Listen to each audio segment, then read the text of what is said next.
Isang masayang pagbati na may ngiti sa aking mga labi. Naghahanap ba kayo ng makakatuwang sa pagre-review ng inyong anak? Meron yan sa DepEd. Ang ETUlay online tutorial ay libre at handog ng ating kagawaran sa pangunguna ng OUA ICTS EdTech. Ito ay isang proyektong makatutulong sa mga mag-aaral, katuwang ang mga magulang o kasama sa kani-kanilang tahanan para masagutan at maunawaan ang mga modules. Hangad din ng programang ETUlay ang matulungan ang ating mga guro sa kanilang mga blended learning classes. Ang ating ETUlay ay mula kinder hanggang senior high school.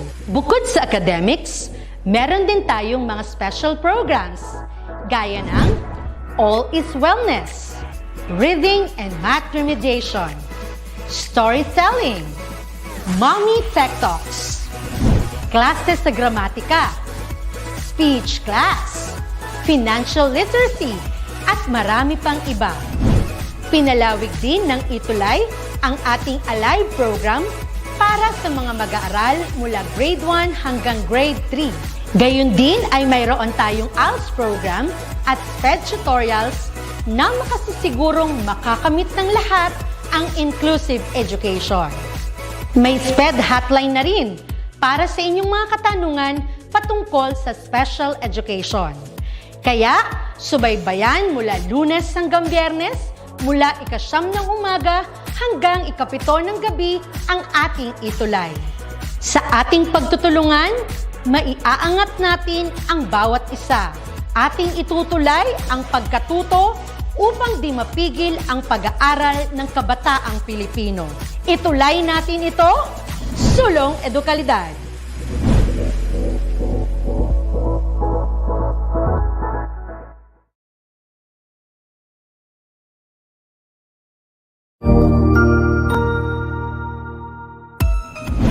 Mabuhay! Good day to all! I am your tutor Madge. Welcome to ETUlay, a free online tutorial, an initiative of the Department of Education, Information and Communications Technology Service, Educational Technology Unit, ICTS EdTech. This program is aimed at helping and assisting learners from kindergarten, senior high school, ALS, Alive, and SPED learners. Aside from answering the modules, the ETUlay is offering programs which you will surely look forward to. Together with our parents and teachers, the ETUlay will bridge the gaps where difficulty and ease meet in learning new knowledge and skills. So, let us prepare our modules, pen and paper. Ready your mind to see and hear worthwhile and interesting lessons. Let us now study and learn, together with our volunteer online tutors. Tara na!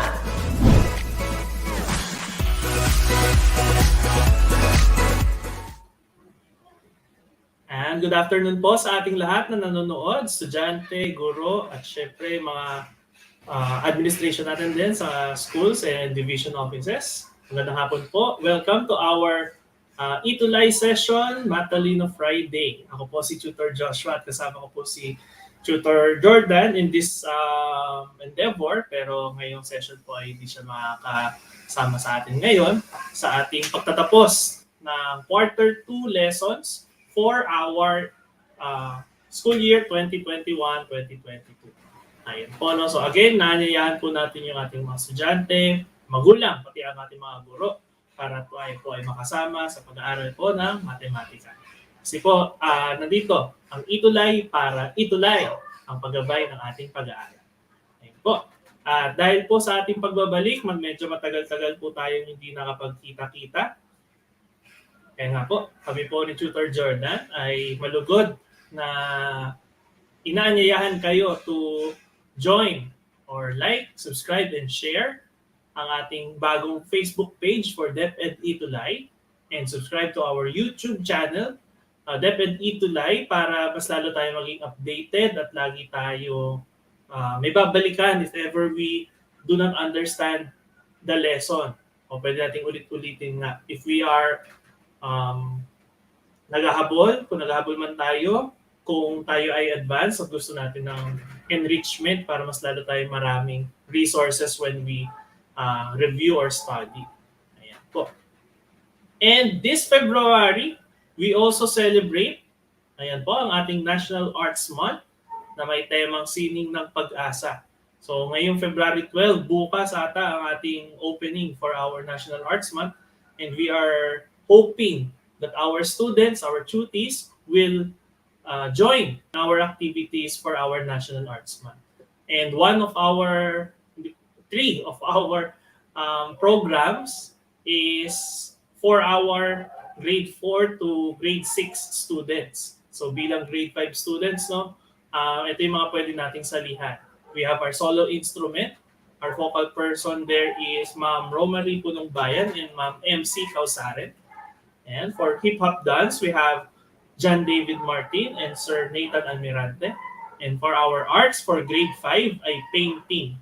So, vocal persons natin are Ma'am Yujan, Ma'am Maria Michelle Lacdao, and Ma'am Jovi Villafuerte. So, if you want to join our activities, abangan nyo po yung session natin on the opening of the National Arts Month tomorrow sa ating ETUlay Facebook page. Okay? So ayan, magandang hapon po sa ating lahat. Kila Angel Yunado ng Tilapayong Elementary School of Baliwag, Bulacan, and Romuel Tolentino. Coron School of Fisheries, SDO Palawan. Ayan. And we have Felicity Lorene Gales of Malolos Integrated School at Lag Region 3. Ayan, good afternoon po. And Maria Janie Altala ng Baruya Elementary School of Lubao West District, SDO Pampanga. Good afternoon. So let's invite our classmates, our teachers, and our parents to join us in reviewing topics that we had for the second quarter. Ayan, for si Tutor Jordan ang gumawa ng presentation natin ngayon with the help of the different modules na ipinagamit sa atin ng DepEd Central Office for Mathematics 5. Okay? So, ready na po ba tayo? Ayan. So, kapag may sagot po kayo, lagay natin yung sagot natin and syempre yung item number kung pwede, no? Para guided ako, para kayo ay ma-recognize din. Okay? And then do not spam your answers later para sa ating review session for today. Okay? Kasi we will have to review para mabalikan natin medyo mahaba-haba yung naging breaks natin, academic and health breaks, which are important. Importante din yung pahinga, lalo na sa estudyante. Okay po? Ayan, ready na daw si Janiel at si Angelique. Okay. So, good afternoon din kay Gina De Velez ng Vinson's Pilot High School ng SDO Camarines. Good afternoon po. Okay. So, let's play daw. Let's play. Ano yung lalaroin natin? So, we will have a set of questions and each question ay may katumbas na stars. Okay? Number of stars. So, instruction is answer the questions correctly to gain stars. So, collect stars as much as you could. Okay? So, again, each question has their respective amount or number of stars. Tapos, pag nasagutan niyo siya ng tama, you will gain those number of stars. Okay? So, let's try this one. Okay? So, for the easy round, ayan. How many decimal places are there in 23 and 457 thousandths? We have 10 seconds to answer this. Again, how many decimal places are there in 23 and 457 thousandths or 23.457? So, meron tayong choices. And si John Paulo Lacas may sagot na. And tignan natin kung yung sagot niya ay nasa choices. Okay, is it A1, B2, C3, or D4?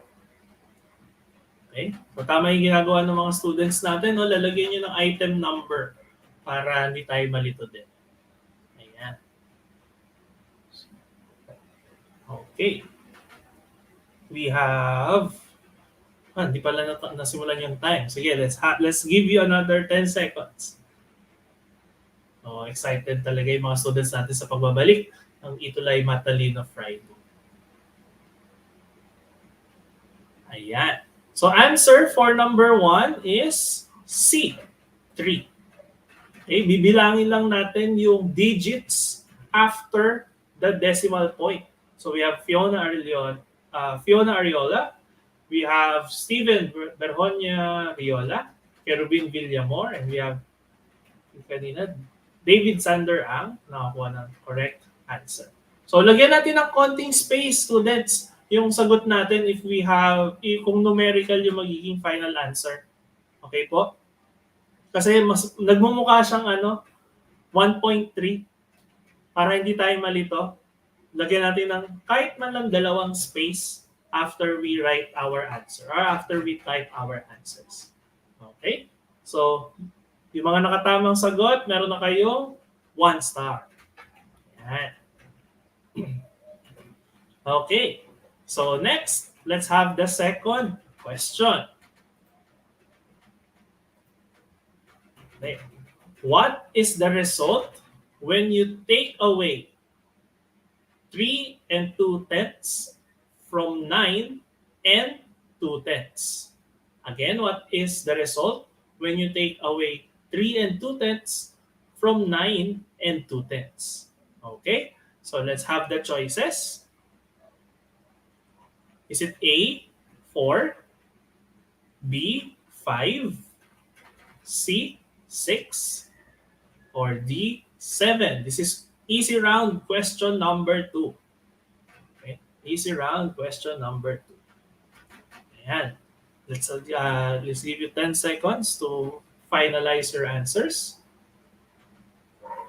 Ayan, nakakatuwa naman at active na active talaga yung grade 5 learners natin and nasanay na tayo kay Tutor Jordan. No?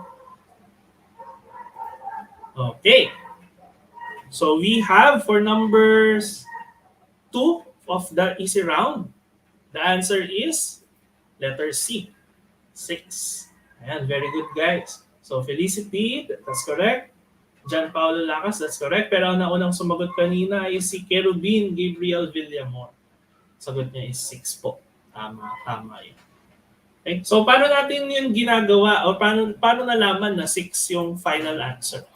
Okay, so let me show you the numerical sentence or the number sentence. When you say kasi take away, may tatanggalin kayo, di ba? So, pag may tatanggalin kayo, what operation will be used? Okay, take away, tatanggalin, babawasan. Babawasan is subtraction. So you will subtract something. Ma-minus tayo. Next, you will take away 3.2 from 9.2. Ayan, subtract, sabi ni Angel Yunado. You will take away 3.2 from 9.2.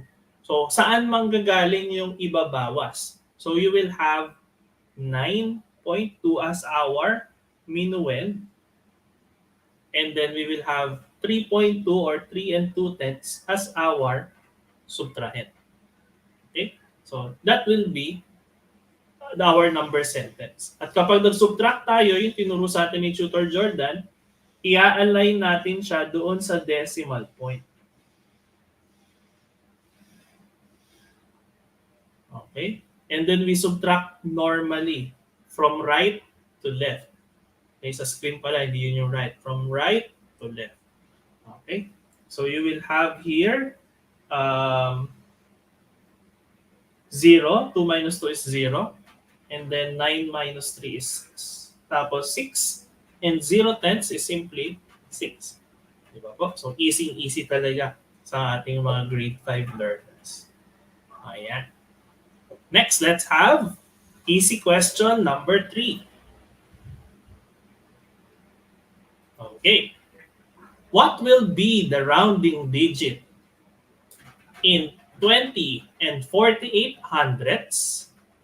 Okay. If you are going to round to the nearest tens or in the nearest tens. Take note po pag sinabi natin rounding digit, ito yung titignan natin or yung papalitan ba natin or hindi na digit doon sa number. So we have a question. Take note po. Sige. Yung ano muna, choices muna bago ko ibigay yung yung ino-note natin. Okay? So ito yung choices. Is it A, 2? Is it B, 0? Okay, is it C, 4? Or D, 8?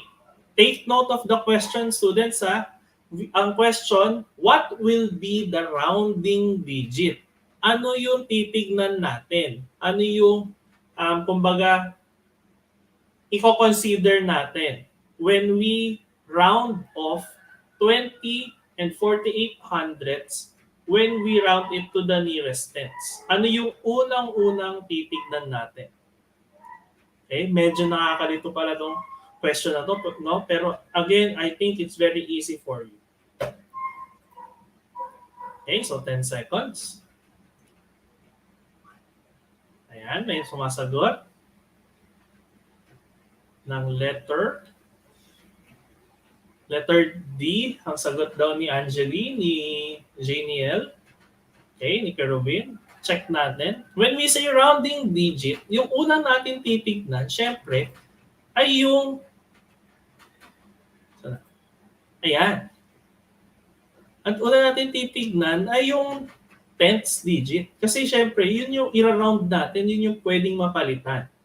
Okay? So check natin, no? Again, let's write 20.48. So 20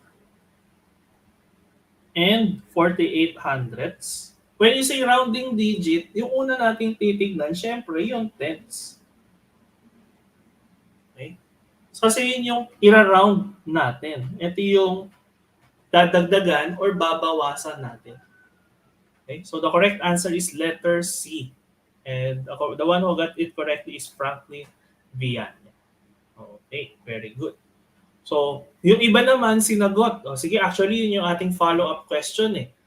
Okay? Para makabawi tayo ng stars. Let's round off 20 and 48 hundredths to the nearest tenths. Okay? Let's round off this number to the nearest tenths. So, ano yung magiging value niya? Okay? Para mabawi natin yung star natin. Okay. Ayan. Oo nga, sabi ni Steven Riola. So let's round off to the nearest tens. Ayan, may sagot si John Paulo Lacas and his answer is 20 and 50 hundredths. Actually, that's very good. That's correct. Okay? So, may magtatanong yan. Di ba, sir, ano po, yung 20 and 50 hundredths, pwede nating isulat yan as 20 and 5 tenths. Yes, very good. They are equal. Kahit alin dyan yung tamang sagot. Okay? Kahit alin dyan yung tamang sagot. Okay? So you have, Fiona, ayun, tinama ni Fiona Ariola yung kanyang sagot. Naging 20.50. Huwag natin kakalimutan si decimal point. And Maria Janiel na. Okay, so nabawi nyo ba yung stars nyo? So we have 3 questions already. Okay, so let's have question, actually 4, ito yung follow-up. Okay, so question number 5, easy round. Meron tayong blank. Basahin natin. 13 and 45 hundredths is blank. 13 and 54 hundredths. What is the correct symbol to make this statement true? Is it A, less than, B, equal sign, C, greater than, or D, yung asterisk that will symbolize multiplication? Okay? Again, ano yung symbol daw na gagamitin natin para maipakita na this statement is true? Okay, 10 seconds to think for your answer. Ayan. Less than nga ba? Check nga natin Conning, correct answer. Correct answer is letter A. Okay, so Franklin, question number 5 na tayo, NJ Niel. So question number 5, answer is letter A, less than. So ang i-compare natin, medyo ano tayo dito, no? Kailangan maalala natin, when we are comparing decimal numbers, we start from left. Okay? Si Datu Sharif Kusain, ay yung sagot niya is A, then that is correct. From the left tayo magko-compare. So kung parehas yung ating tens digit, ayan, so pwede nating lagyan ng maliit na check dito kasi parehas. Okay? Tapos i-check natin yung ones digit, parehas na 3. Okay? Tapos, yung susunod na digit, yung 10th digit after, mas maliit yung 4 compared to 5. Okay? So, kapag nag-compare tayo, that is, kikita pala yung less than, no? Less than. Okay. Ayan, ang dami pala nakatama ng sagot. We have Steven, Janiel, Angeli, ayan, and Fiona, marami. Si Paolo, actually si Paolo ang isa sa mga pinakauna nakasagot. Ayan. Oh, tama. Okay. And Angel. That is question number 5. Next is easy question number 6. Which of the following is the correct decimal number or decimal form of 39 and 4 hundredths? Again, which of the following is the correct decimal number or form for 39 and 4 hundredths? Take note, 4 hundredths. Okay? So, ayan. Sige, tignan nyo muna. Hindi ko babasahin para you could take note kung ano yung kailangan makita.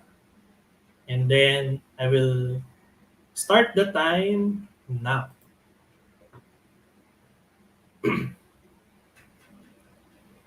$39 and 4 hundredths. Okay, so time is up. Is it B? Is it A? Okay, basahin natin ng isa-isa. Okay? So pare-parehas naman silang may 39, di ba? Ngayon, we will identify ano yung place value nung mga 4 on each option. Let's start with A. Yung 4 ay nasa tenths. Okay? Yung 4 ay nasa tenths. Meaning, hindi na ito kagad yung correct answer. Pero paano ba ito binabasa or sinusulat? If you have zeros dun sa ating decimal number, ang titingnan natin is yung last digit. So actually, when you read this for letter A, it's 39 and 400 thousandths. Again, for letter A, it's 39 and 400 thousandths. Kasi nasa thousandths yung last digit. Okay? For letter B, siguro nalito yung iba kasi ito yung sagot ng karamihan, no? For letter B, tama na ito ay nasa hundredths. Pero ano po yung value na nandun sa hundredths place? 0. Okay? So, doon pa lang, doon tayo magkakamali. Kasi po, when we read this would be 39 and 40 hundredths. Bakit 40? Kasi it's 40. Okay? So, doon tayo nagkatalo. 4 hundredths lang naman yung pinapabasa. Okay? For letter C, wala tayong, meron pala, it's 0. For tenths place, we have 0. For the hundredths place, it's 4. So automatically, hindi natin binabasa yung 0 Diretso tayo kay 4 and it's 4 hundredths. Okay, so the correct answer is letter C. And for the sake of reading everything, for letter D, we have 39 and 4 thousandths. Okay? Yun yung pagkakaiba nito ha. Yung letter A, it's 400 thousandths. For letter D, it's 4 thousandths. Okay? So, ayan. Naitama na nila yung mga correct kanilang mga sagot. It's letter C. Very good, guys. And sana naintindihan nyo talaga yung explanation. Okay, for the next question, I think this is the last easy question, number 7. If you are to multiply 9 and 35 hundredths by and 2 and 5 tenths, the product should have how many decimal places? Take note ang tanong lang, how many decimal places meron yung product nila? Okay, is it A, 2, B, 3, C, 4, or D, 5? Ayan, may sagot agad si Paolo.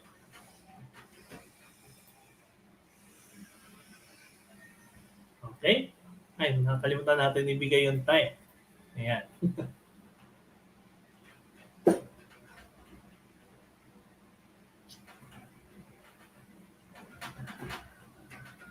Okay. So 10 seconds are up. The correct answer here is letter B. Okay. Ayan, ipakita ko na. Okay. So bakit B? Okay, saan natin binibase yung number of decimal places? Okay, we will base the number of decimal places on the number of decimal places ng ating multipliers or ating factors. Yung total number. Okay, so kung bibilangin natin, sulatan natin siya, gawin natin red. Ayan, para makita rin. Okay, how many decimal places ang meron ang 9 and 35 hundredths? We have 1. We have 2. Dalawa na yan. And then for 2 and 5 tenths, we have 1. So kapag kinukuha natin ang product, we are multiplying.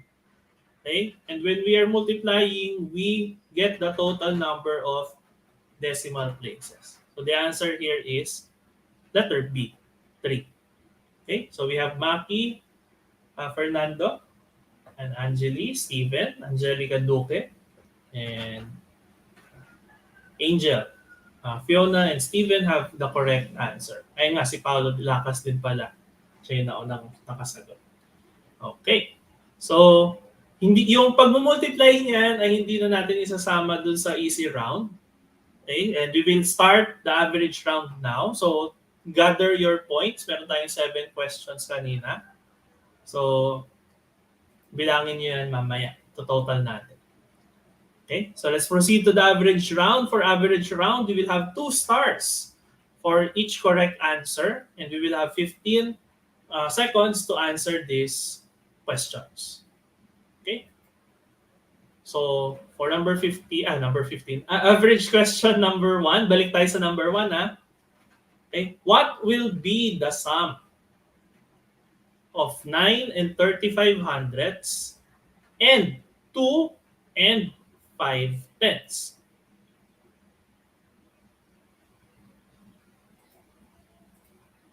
Okay, again, what will be the sum of 9 and 35 hundredths and 2 and 5 tenths?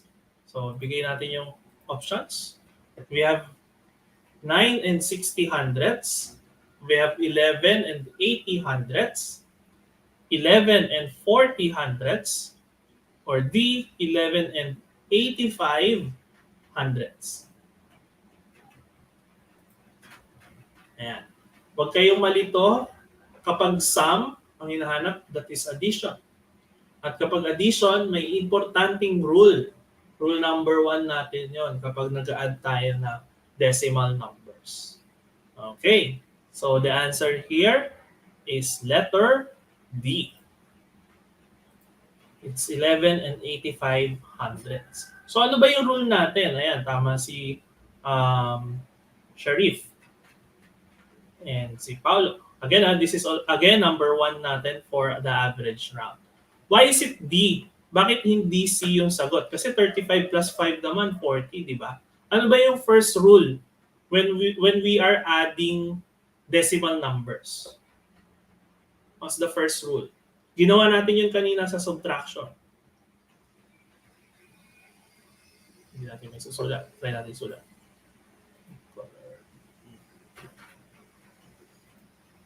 Okay? Wala nakakaalala ng ating first rule? Okay, yung first rule natin is hanapin si decimal point kasi i-align natin sila when adding or subtracting. So our first addend, 9 and 35 hundredths. Tapos we will have 2 and 5 tenths. So ang magka-align ay yung 3 at yung 5. Ano yung nandun sa right side ng 5 kung walang nakalagay? So that will be 0. Para guided kayo. Makakapag-add tayo ng columns. Okay? Sabi ni Janiel, dapat pantay ang decimal point. Very good. Okay? And then we add from right to left. So we will have 5 plus 0 is 5. 3 plus 5 is 8. Huwag natin kakalimutan si decimal point. And then 9 plus 2 is 11. So common errors, kasi nagmamadali, hindi nakita, 2 decimal place nga pala si 35, na-add yung 35 plus 5. So take note of that misconception. Okay? Yung iba naman ang ginagawa, nagiging, ayun, 9.6 yung sagot ng iba. Kasi nga, nakalimutan nilang i-align yung decimal point. So 9.6. This is wrong. Okay po? So let's have average question number 2. Yung mga nakatama, 2 stars kayo. What is the simplest form of the ratio 24 to 36? Okay, what is the simplest form of the ratio 24 to 36? Is it A, 8 to 12, B, 2 to 3, C, 6 to 9, or D, 1 to 2? So may gagawin tayong technique dyan when we are understanding ratios. Okay, so let's have 15 seconds para masagutan yung average question number 2. Yeah.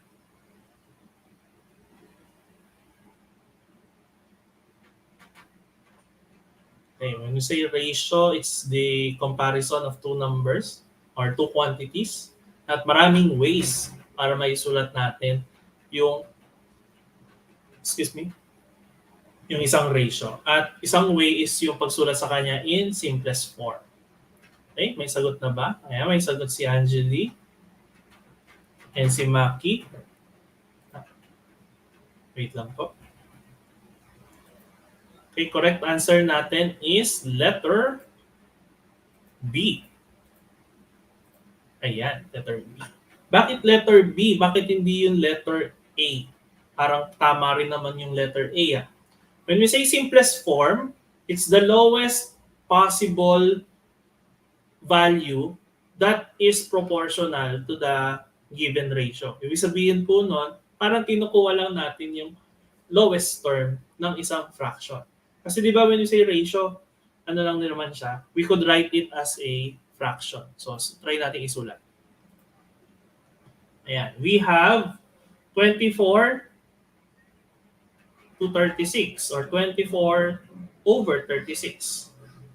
When we apply or when we get the lowest form, dinidivide natin yung numerator and denominator by the same number but the greatest possible one o yung tinatawag nating greatest common factor.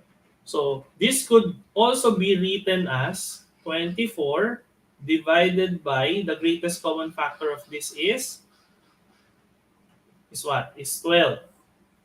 Then that would be 36 divided by 12. And that would be equal to 2/3. Or kapag sinulat natin siya in ratio form, 2/3. 2:3. Bakit hindi letter A? Kasi po, kapag letter A ang sagot ninyo, pwede pa natin siyang i-divide. So, pwede pa natin siya i-divide by 4. 8 divided by 4, that is 2. 12 divided by 4, that is 3. So, hindi pa siya yung simplest. Again, when we say simplest, dapat yung dalawang numbers natin will be relatively prime or wala na siyang common factor aside from 1. Okay? So, we have Fiona. And ang pinakanauna ata is si isa na siya. And we have Angeli and Maki yung unang nakakuha ng correct answer. Very good, guys. Okay, that is question number 2 for the average round. This is question number 3. Maria bought a sanitizer that costs 24 pesos and 50 cents. How much will be her change if she had 100 pesos? Is it 100 pesos and 124 pesos and 50 cents? B, 76 pesos and 50 cents? Is it 85.50 for letter C? Or letter D, 75.50? Okay, basahin muna ulit natin yung question before I give you the time. Okay, Maria bought a sanitizer that costs 24 pesos and 50 cents. Magkano yung sukli niya kung meron siyang 100 pesos? Okay, so time starts now. Yung iba may mga techniques na ginagawa, no? Kapag nagbibigay ng nagso-solve ng subtraction sa sa decimals. Okay? So, kung alam niyo po yung techniques na yon, pwede nating i-share sa iba. Okay? So, this is average question number 3 and the correct answer is letter D. Ayan. Nag-increase yung size ng letter D. Okay. Bakit letter D? Okay? So, let's have a short and quick solution.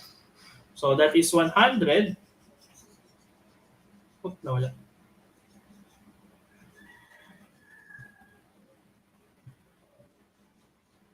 Okay. 100 minus, wait lang po, then 100 minus 24.50. Bakit nasa gilid yung 50, hindi niya kapantay yung mga zero? Kasi po, ang decimal point ni 100, nasa dulo ng zero na yun. And then we will write extra zeros here. Okay? So, madali na itong nasa rightmost side. That is 0 minus 0 is 0. Okay? Next, dahil hindi pwede mag-subtract ng whole numbers ng 0 minus 5. So, we need to yung borrowing term natin. So, yung 0, magiging 10.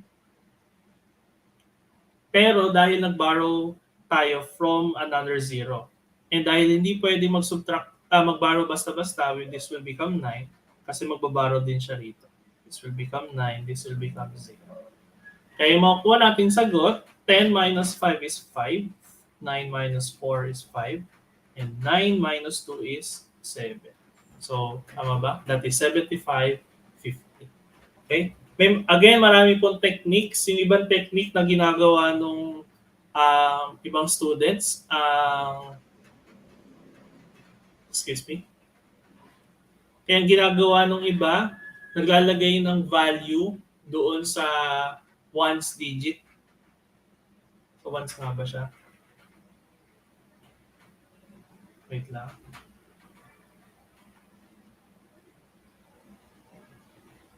Okay, yung ginagawa nung iba, naglalagay doon sa last digit, tapos ina-add na lang ulit sa dulo. Okay, para lalabas kasi siya na 99.99 tapos minus 24.50, magiging yan, 75.49. Kaya lang, nagtanggal kayo ng 0.01 dito, di ba? So, parang mag-a-add kayo ng plus, i-add nyo yan, lalabas na yung 75.49. 0.50. Okay? So those are just some techniques na natutunan natin sa ibang estudyante. Okay? So marami kayong madi-discover na ganyan. Okay? So let's have a difficult question naman. Okay? So this is difficult question number 1. Okay? So ayan. You have 30 seconds to answer this one. In San Policarpio Elementary School, In San Policarpio Central Elementary School, there are 5 teachers and 200 students. On the average, how many learners are assigned to one teacher? Okay? On the average daw, sabihin parang kukunin natin yung pinaka swak na number given 5 teachers and 200 students. Okay? Is it A, 20, B, 30, C, 40, or D, 50? Okay? So, ilan daw ang students or learners assigned to one teacher? So, difficult question number 1. So, maraming konsepto ang involved dito. This is a lesson about ratio.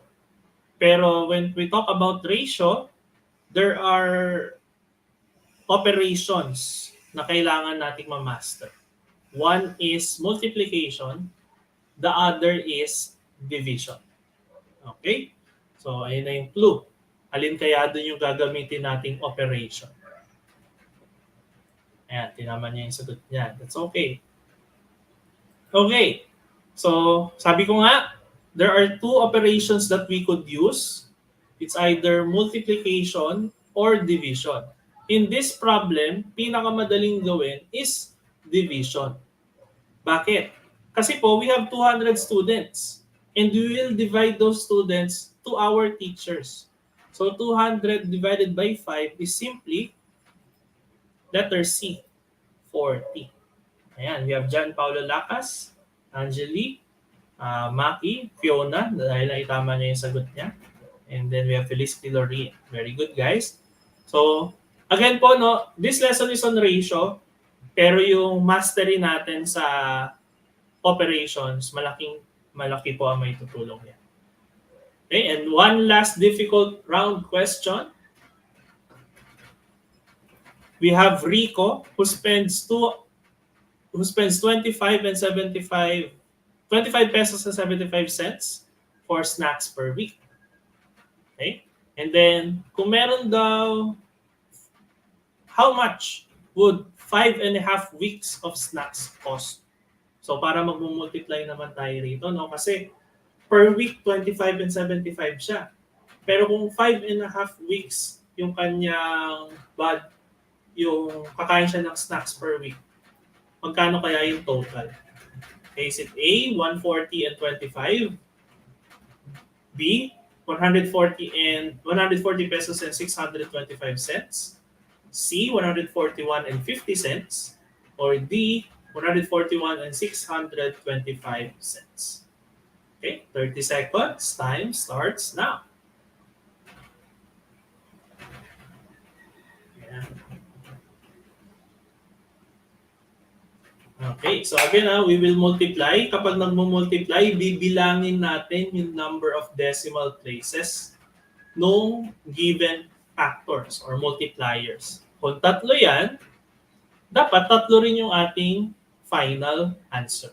So, may eliminate na tayong sagot dun sa dalawang binigay. So, let's reveal the correct answer. We have letter D. Ayan. Letter D daw, sabi ni Janiel. Si John Paulo Lacas din. Siya yung pinakamabilis na nakakuha ng sagot. So, you have Angel Yonado and Angeli Du. Okay. Very good, guys. So, again po, no, kapag nag-multiply tayo ng decimal, bibilangin natin yung total number of decimal places. Mamaya may magtatanong, Sir, di ba po wala naman tayong pera sa Pilipinas na mas maliit sa 1 centavo? Ibig sabihin, dapat daw walang, saan na yung pen? Bakit meron tayong 5 dito sa dulo. Posible po yan because we're talking about fraction of a peso, yung parte ng pera na yun. Okay? Physically, again, physically, hindi natin talaga maipoproduce yung 5 thousandths of a peso na yan. Pero in essence po, it's still a value of your monetary representation. Okay? So tama lang po na i-count natin yung ano na yan, yung 5 na yan dun sa dulo. Okay? So I hope that you have understood the lessons that the Tutor Jordan have presented to you and yung ating maikling review. So question ko ngayon, ilang stars yung nakuha nyo doon sa ating 7 easy questions? We have 3 average questions, tapos 2 difficult questions. Okay? Nakolekta nyo ba lahat? Kasi yung iba medyo nalito doon sa easy question. So okay lang yon. As long as you improve, as long as you are dedicated in learning, walang makakapigil sa atin. Ayan. Okay? Hindi yata nabilang yung mga stars ng ating mga students. So, kahit na hindi natin nabilang, again, we learn from our mistakes. And with that, sabi ko we learn from our mistakes. So if you have comments or suggestions on how we improve the program, ito po yung link na pwede nating i-scan. There would be a suggestion form, I think, or comment form dun sa ibibigay na link na yan. Okay? At bilang pagtatapos po, ayan, sabi ni Jeniel, 17. So bilang pagtatapos, we would like, Tutor Jordan and I, kasama yung ating ETUlay family, would like to award this certificate of recognition bilang pagtatapos po ng ating second quarter as your support, bilang suporta sa ating programa. So we have Marion Gio Domingo of City of Malolos Integrated School at Lag Region 3 being an alamat tuti. Alamat, talagang legendary tayong lahat. During the second quarter, ETUlay online tutorial in Mathematics 5 for the school year 2021-2022 conducted in the ICTS Educational Technology Unit through StreamYard. Okay, to be signed by yours truly, Tutor Jordan, our project lead, Sir Madge, Mark Anthony Hamisal, and Mark Anthony CC, our head in ICTS ETU. Si Jan Paulo ay nakakuha ng 19 stars. Very good, Paulo.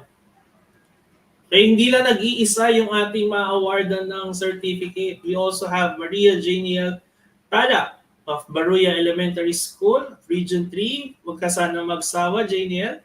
Kasi alam po ay hindi lang math yung inaantabayanan mo subject for our ETUlay. And also Martin Angel Dave Nagumpreza of Gamo Central School, Region 2. Okay? Parang nawala. And meron pang isa. Nasaan na yung isa?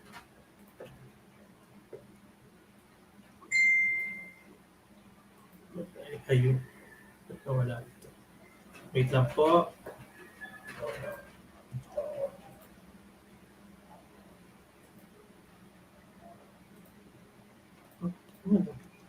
Okay. So may hindi po tayo na ipakita. Wait lang. Trying to share.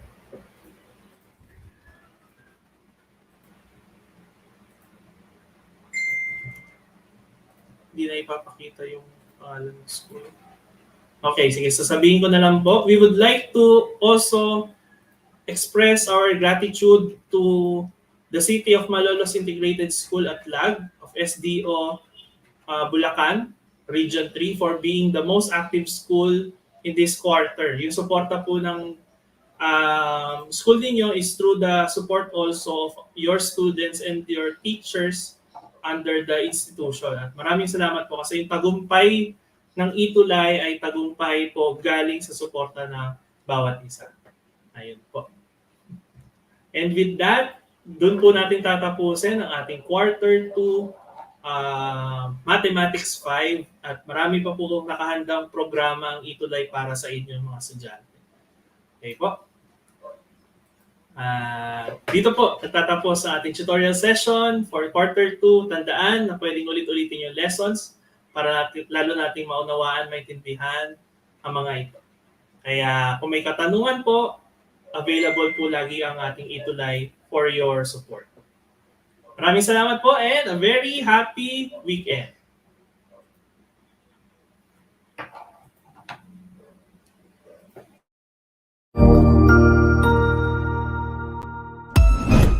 Ang husay naman!